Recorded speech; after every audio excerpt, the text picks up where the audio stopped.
बरसाना की सच्ची घटना। रमा नाम की एक स्त्री किसी गांव में रहती थी। 5-6 बरस उसकी शादी को हो गए थे। कोई संतान नहीं थी। एक बार श्री राधा अष्टमी का उत्सव आया। गांव की औरतें बरसाना जा रही थी। औरतों ने कहा, तुम भी बरसाना चलो, राधा रानी बड़ी दयालु है, तुम्हारी गोद जरूर भरेगी। वो कभी 7-8 दिन अपने घर से बाहर नहीं रही थी।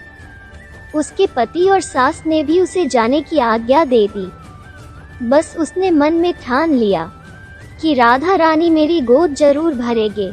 जिस दिन उसे जाना था उसी दिन पैर में चोट लग गई, चला भी नहीं जा रहा था। फिर भी वो स्त्रियों के संग यात्रा पर चली।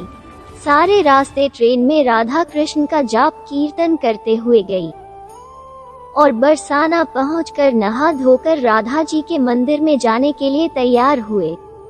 राधा जी के महल में जब जाते हैं तो ऊपर बहुत से सीढ़ियां चढ़ने पड़ती हैं। जैसे सीढ़ियां चढ़ने लगे, वो स्त्रियों को बोली, तुम लोग आगे आगे चलो, मैं धीरे धीरे सीढ़ियों से आ रही हूँ। पैर में चोट लगने की वजह से चला भी नहीं जा रहा था। 2-4 सीढ़ियां चढ़ने के बाद उसका पैर मुड़ गया और वह नीचे गिरने लगी। तभी एक 7-8 साल की कन्या ने उसका हाथ पकड़ लिया। रमा बोली, बेटी आज अगर तुम ना होती तो मैं नीचे गिर गई होती। वो कन्या बोली, मैं या ऐसे कैसे गिर जाने देती मैं तुम्हें। रमा ने पूछा, बेटी तुम्हारा क्या नाम है? वो बोली, लाडो नाम है मेरा, यही पास में रहती हूँ। वे दोनों सीढ़ियों पर बैठ गए। लाडो कहने लगी, मैं या मेरे लिए क्या लाई हो? ना कोई जान पहचान और लाडो ऐसी बात कर रही है। रमा ने सोचा। फिर रमा ने कहा, लाडो मैं कल तुम्हारे लिए लेकर आऊंगी, तुम्हें क्या पसंद है? लाडो बोलती है, मुझे नथनी, गले का हार, कान के कुंडल, चूड़ियाँ, मेहंदी, घाघरा, चोली, ये सब चीजें पसंद हैं, कुछ भी ले आना। इतना कहकर वो बालिका भाग गई। जैसे तैसे रमा भी मंदिर में दर्शन करके लौट आई। आकर सोचने लगी उस बालिका के बारे में और बाजार से वो गले का हार और चूड़ियाँ उसके लिए लाए। अगले दिन वही जहाँ मिले थे वो लाडो उसका इंतजार करते मिली।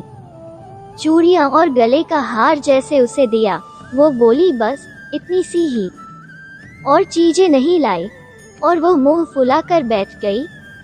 तब रमा बोली, अभी मैं 8 दिन यहीं पर हूँ, रोज तुम्हारे लिए कुछ ना कुछ लाया करूँगी।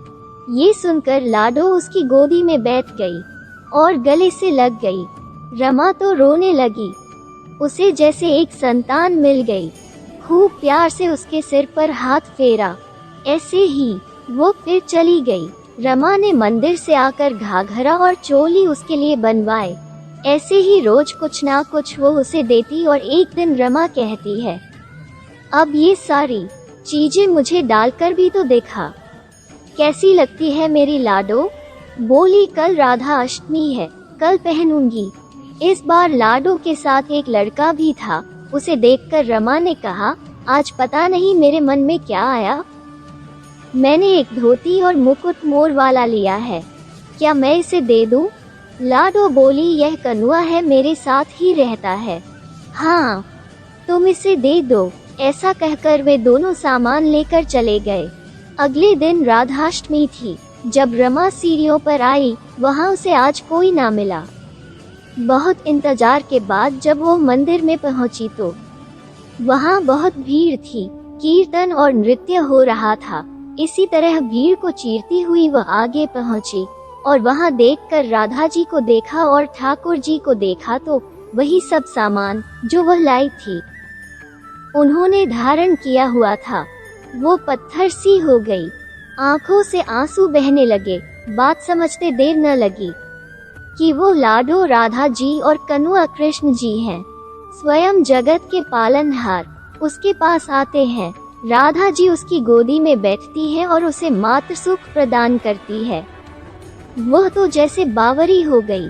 दिन रात लाडो लाडो कहती रहती, पुकारती रहती। वो स्त्रियों से बोली, तुम लोग घर जाओ, मैं नहीं जाऊंगी। उसकी सास और पति भी उसे लेने आए, पर वह साथ नहीं गई। अब तो प्रतिदिन वह सीढ़ियों पर बैठे बैठे आंसुओं से सीढ़ियां धोती, पलकों से बुहारती। ऐसा करते करते उसे 30 बरस हो गए। एक दिन एक बालिका उसका हाथ पकड़कर ऊपर अट्टालिका में ले गई। वहां जाकर बोलती है, लो आ गई तेरी लाडो। ऐसा कहकर बाहें फैलाकर रमा को बुलाने लगी और अपने गले लगा लिया। उस दिन रमा ऐसा गले लगी कि पार्थिव शरीर को छोड़कर सदा के लिए अपनी लाडो के पास चली गई। इस घटना से हम सबको ये सीख मिलती है कि जो भी आशा रखें, चाहे वो सकाम हो या निष्काम, केवल भगवान से ही रखें। एक न एक दिन अवश्य मिलते हैं। आशा एक राम जी से, दूजी आशा छोड़ दे। नाता एक राम जी से, दूजा नाता तोड़ दे। बोलिए भक्त और उनके भगवान की जय। जय श्री राधे कृष्णा। फिर मिलेंगे दोस्तों एक नई कहानी के साथ। तब तक के लिए हंसते रहें, मुस्कुराते रहें, अपना ख्याल रखें और इसी तरह हमारे साथ जुड़े रहें। धन्यवाद। अगर आपको ये कहानी अच्छी लगी और इससे कुछ सीख मिली तो चैनल को सब्सक्राइब ज़रूर करें। आपका एक सब्सक्राइब हमें इसी तरह से नई नई कहानियाँ आपके लिए लाने के लिए प्रेरित करता है।